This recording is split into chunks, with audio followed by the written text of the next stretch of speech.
বাসায় যখন থাকি তখন তো হাঁটাহাঁটি চলাফেরা সব কিছুই করতে পারি, কিন্তু জাহাজে যেহেতু একটা বদ্ধ জায়গার মধ্যে থাকতে হয়, এখানে আমাদের ফিজিক্যাল ফিটনেসেরও তো দরকার আছে। তো জাহাজে এই জন্য এটা ম্যান্ডেটরি যে বেশিরভাগ জাহাজেই জিমনেশিয়াম থাকে।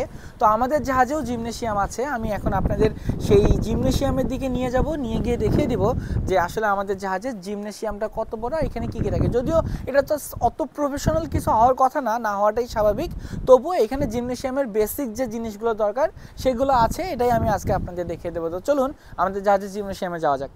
জিমনেশিয়ামে যাওয়ার জন্য এখন আমি আমাদের যে ই ডেক, আমি যে ফ্লোরে থাকি এটা 5 তলা, আমরা কি এটাকে ই ডেক বলি, সেখান থেকে আমরা সি ডেকে যাব, 3 তলায় যাব। তো এখন যেখানে আছে এটা আমাদের জাহাজের লিফট। আমি অলরেডি দেখিয়েছি জাহাজের লিফটের ভিতরে কি কি থাকে, তো সেটাও চাইলে দেখে নিতে পারেন। তো লিফটে এখন যদি লিফটটা দেখা যাচ্ছে ইউ ডেকে আছে, মানে আপার ডেকে আছে, সেখান থেকে আস্তে আস্তে উপরের দিকে আসবে। আর এখানে দেখেন লেখা আছে do not use the elevator in heavy weather condition. তার কারণ যখন ঝড় থাকে সমুদ্রে তখন এই লিফটে যদি আমরা যাই তাহলে এটা আমাদের জন্য সেফ না হতে পারে, লিফটের জন্য সুবিধা না হতে পারে। তো এই জন্য এখানে এই ইনস্ট্রাকশনটা থাকে। তো এখন এই যে লিফট আপার ডেক থেকে উপরে উঠবে, এইখানে আসবে, এখানে আসার পর আমরা এখান থেকে নিচে চলে যাব। তো আমাদের জাহাজের অ্যাকোমোডেশন মানে আশেপাশের রুমগুলো দেখতেই পাচ্ছেন কীরকম, সব কিছুই কতটা গোছানো, কতটা পরিষ্কার। তো এখানে এই জাহাজের ভিতরে এরকমের রুম থাকতে পারে, এই জিনিসগুলো ভাবাও মানে বুঝতে পারাও একটু টাফ। তো এখানে দেখেন আমরা অলরেডি আমাদের লিফট যেটা সেটা সি ডেক ডি ডেকে চলে এসেছে, আর কিছুক্ষণের মধ্যেই এটা এখানে চলে আসবে।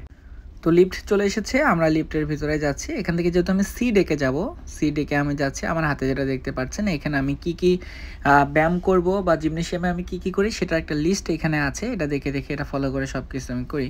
তো এখানে দেখেন একটা টেলিফোনও আছে এমার্জেন্সিতে যোগাযোগের জন্য। আমরা অলরেডি আমাদের লিফটে চলে এসেছি সি ডেক। আমি চাইলে সিঁড়ি দিয়েও যেতে পারতাম, লিফট দেখানোর জন্য আমি স্টেয়ার কেস বাই লিফটটাকে ফলো করেছি। তো আমরা অলরেডি আমাদের যেটা সি ডেক মানে 3 তলা, 3 তলায় চলে এসেছি। এখন লিফটটা খুললেই এই যে সামনের দিকেই যে জিনিসটা দেখছেন এটাই হচ্ছে আমাদের জাহাজের জিমনেশিয়াম।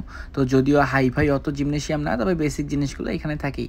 জিমনেশিয়ামে আরেকটা জিনিস আছে দেখেন, টেবিল টেনিস খেলার জন্য। অনেকে এখানে টেবিল টেনিস খেলতে পছন্দ করেন। এই রুমটা যেহেতু রিক্রিয়েশনের জন্য তাই এখানে সবাই টেবিল টেনিসও খেলে, অনেকে যারা ফ্রি টাইম পায়। তো আমরা এই যে জিমনেশিয়ামের এই দিক থেকে যদি শুরু করি, আরেক দিকে যদি দেখাই তাহলে দেখেন এখানে কী কী ইকুইপমেন্ট আছে।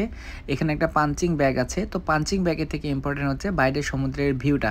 যখন আপনি এখানে তাকাবেন, এখানে আসলে বাইরে এই যে সমুদ্রটা দেখেন কত সুন্দর লাগছে, বাইরে আকাশ মেঘলা, না হলে সমুদ্র এখন এখানে গভীর নীল দেখা যেত। তো তবুও সমুদ্র নীল না হলেও আজকে সমুদ্রটাও অন্যরকমভাবে সুন্দর। সমুদ্র সবসময় সুন্দর, এখনও সুন্দর। তো আমাদের জিমনেশিয়াম যেহেতু আজকে দেখানোর উদ্দেশ্যে এখানে যদি চলে আসি, আপনারা অনেকেই যারা জিমে যান তারা এই ইকুইপমেন্টগুলো সম্পর্কে চেনেন, এটা কোনটার কী কাজ সেটা সম্পর্কে ভালো জানেন। তো এই জিনিসটার পরে আমি যদি যারা এখানে কার্ডিও করতে চায়, মানে যদি কেউ বডি ফ্যাট কমাইতে চায়, অথবা এখানে দেখেন আরেকটা জিনিস, এই যে জিনিসটা দেখছেন এটা অ্যালার্ম সিস্টেম, এটা টেলিফোন। যখনই কোনো ইমার্জেন্সি হবে, এই যে স্পিকারের যদি কোনো অ্যানাউন্সমেন্ট আসে, এখানে দেখেন যে কোনো অ্যালার্ম ডিটেকশনের সিস্টেমও থাকে। তো যে কোনো ইমার্জেন্সিতে আমরা এখান থেকে সব কিছু দেখতে পারি, টেলিফোন দিকে যোগাযোগ করে সব কাজ সেখান থেকেও আমরা করে ফেলতে পারি, অথবা আমাদের দরকার হলে আমরা সেখানে ছুটে চলে যেতে পারি। তো যারা কার্ডিও মানে যারা ওয়েট কমাতে চায় অথবা ভুঁড়ি কমাতে চায়, চর্বি কমাতে চায়, তাদের জন্য এখানে সাইকেলিং করার জন্য কিছু ইকুইপমেন্ট আছে।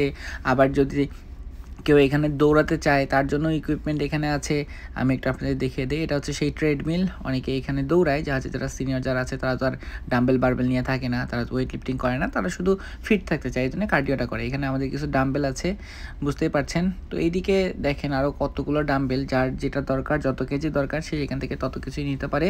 তো এখান থেকে আমাদের এই যে অ্যাডজাস্টেবল যদি কিছু দরকার হয়, এখানে আমরা ওয়েটটাকে অ্যাডজাস্ট করতে পারি। আর এখানে হচ্ছে ওয়েট মেজারমেন্ট করার জন্য যে মেশিন থাকে, সেই ওয়েট মেজারমেন্টের জন্য সেই মেশিনটা। আর এখানে বেশিরভাগ সময় দেখা যায় টেবিল টেনিস নিয়ে সকলেই ব্যস্ত থাকে, জিমনেশিয়ামে খুব কম মানুষই আছে। তো এখানে আসার পরে এই যে সমুদ্রের অবস্থাটা যদি আপনি দেখেন, এখান থেকেও দেখেন বাইরে সমুদ্রের কত সুন্দর একটা ভিউ দেখা যায়। এরকম জিমনেশিয়ামও আর কোথাও আছে কি না এটা খুবই টাফ। তো এখানে আমাদের একটা মিররও আছে। তো যারা জিমনেশিয়ামে আছে তারা তো অবশ্যই মিররে নিজের চেহারা দেখতে পছন্দ করে, জিম করার সময় কেমন লাগছে। তো কেমন লাগলো অবশ্যই কমেন্টে জানিয়ে দিবেন। ফেসবুক, ইউটিউব, টিকটকে গিয়ে সার্চ করে নেবেন হৃদয় দ্য সেলার লিখে, তাহলে আমার সমস্ত ভিডিও আপনারা পেয়ে যাবেন। এতক্ষণ ভিডিওটি দেখার জন্য অসংখ্য ধন্যবাদ। আসসালামু আলাইকুম।